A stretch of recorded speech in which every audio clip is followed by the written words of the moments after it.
Meet Ben. On a sunny day, he found a tiny puppy all alone. The little dog was scared and hid behind a bush. Ben smiled and said, "Don't worry, I'm your friend." Soon they became best friends. One day, near the forest, they heard a strange sound.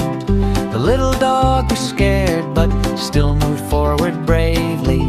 They found a tiny kitten stuck. The brave little dog saved the kitten. Ben smiled. "You are so brave." Bravery means helping others, even when you are scared.